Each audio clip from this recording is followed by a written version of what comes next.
Friends, welcome back to our podcast for another exciting story. This particular explores a day in the Amish Country in Lancaster, Pennsylvania. So allow me begin to stimulate your curiosity. I am your host, Ethan Clark. I want to acknowledge that not all individuals are well acquainted with Amish culture in America. While some may recognize that an alternative way of life exists, they may lack comprehensive knowledge regarding its characteristics and practices. Recently, I encountered a comment referring to the Amish as backward individuals who continue to use horses and buggies. This statement prompted me to inform those who may be uninformed about their traditions and way of life. For me, the Amish culture in America is a journey of faith, tradition, and resilience. The Amish story in the United States is one of remarkable faith and cultural preservation. Originating from the Anabaptist movement in 16th century Europe, they faced severe persecution for beliefs like adult baptism and pacifism. In search of religious freedom, they bravely migrated to North America in the early 18th century, with many settling in Pennsylvania under William Penn's promise of tolerance. The heart of the Amish American settlement is in Lancaster County, Pennsylvania, where fertile land allowed the communities to thrive. As land became scarce, they moved westward into Ohio, Indiana, and beyond. Those states are still highly populated today. In addition, new pockets are emerging in Wisconsin, Missouri, and parts of New York and Kentucky. Their numbers are climbing because they have high birth rates and manage to keep their young people involved in their culture. As families seek affordable farmland, this growth has led to new settlements. According to recent statistics, 350,000 people are considered to have an Amish background in the nation, and possibly more. These communities are characterized by rural landscapes featuring open fields and horse-drawn buggies. Known for their skilled farming, they steadfastly maintain a simple lifestyle, consciously resisting modern technology, a practice called Gelassenheit, yielding to God's will. Although most do not use electricity, some communities adopt limited modern conveniences, constantly weighing them against their deeply held values. Nonetheless, the community faces several significant challenges, including escalating land prices, the impact of tourism on their traditional way of life, and ongoing debates over education, as Amish children typically receive formal education only through 8th grade. Despite these challenges, the Amish demonstrate resilience by adapting to changing circumstances while remaining committed to their cultural identity. Visiting Amish Country provides valuable insights into an alternative lifestyle that strongly emphasizes faith, family, and community. The Amish's sustained presence in America is a testament to their dedication to a more straightforward, more intentional way of life, one that's difficult to emulate. During a recent 3-day visit to the territory, the first thing that struck me was the silence. There was no hum of electricity or blaring screens, just the rhythmic clip-clop of horse-drawn buggies and the rustle of wind through cornfields.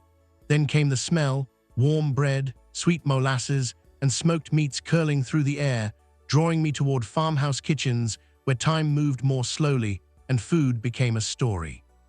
In a world of fast food and meal delivery apps, Amish cooking felt like stepping into a living museum, except everything was deliciously edible.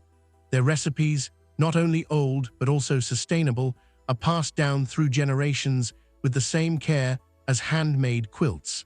I was warmly invited by a family willing to share their culinary traditions. Sitting at a wooden table in their farmhouse, I watched a mother and daughter knead dough for choufle pie. There were no stand mixers or prepackaged crusts, just flour, lard, and hands that knew the rhythm by heart. "We don't rush things here," the woman told me, dusting her apron with flour. "Good food takes patience." This dedication to tradition makes Amish cooking intriguing and unique. Amish cooking starts with the land.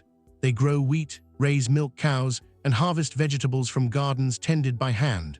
The first bite of bread made from the grain they've sown is almost sacred, earthy, dense, and faintly sweet, like sunlight baked into a loaf.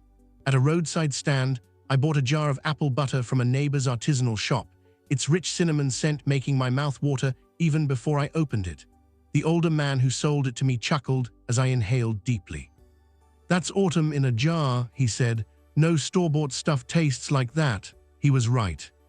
In the evening, I savored bowls of creamy chicken pot pie, the Amish version with thick, doughy noodles, tangy pork and sauerkraut, and a macaroni salad perfectly balanced between sweet and savory that encouraged me to go back for seconds. Amish meals aren't just eaten on the go.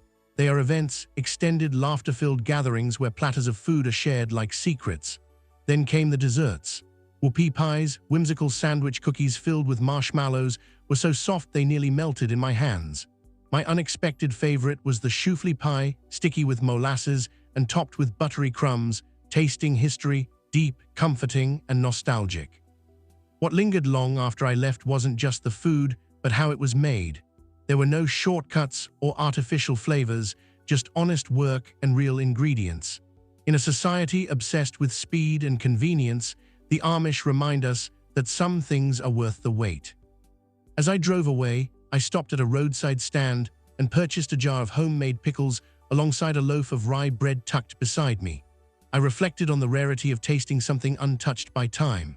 Amish food isn't just nourishment. It's a lesson in slowing down, savoring, and remembering where our meals come from, echoing the slow food movement created by Carlo Petrini in Italy, a chance to rewind the clock. And if you ever get the chance to visit Amish Lancaster, don't just eat. Sit at the table, listen to the stories, taste the difference that tradition and a little patience can make. Before I go, I would like to remind you that a good recipe for the Amish's choufle pie is available on our blog, which you can easily access and download. The link will be in the show notes. Choufle pie is a delightful dessert made with molasses that embodies simplicity, resourcefulness, and tradition, key aspects of early American rural life. This beloved pie originated in the late 1800s, likely created by German-speaking immigrants in southeastern Pennsylvania. It is thought to have evolved from a coffee cake, cleverly baked in pie form for easier serving and storage. My journey through the Amish land is over. I wish you a pleasant day filled with joy and great food. Stay well. Thanks for listening.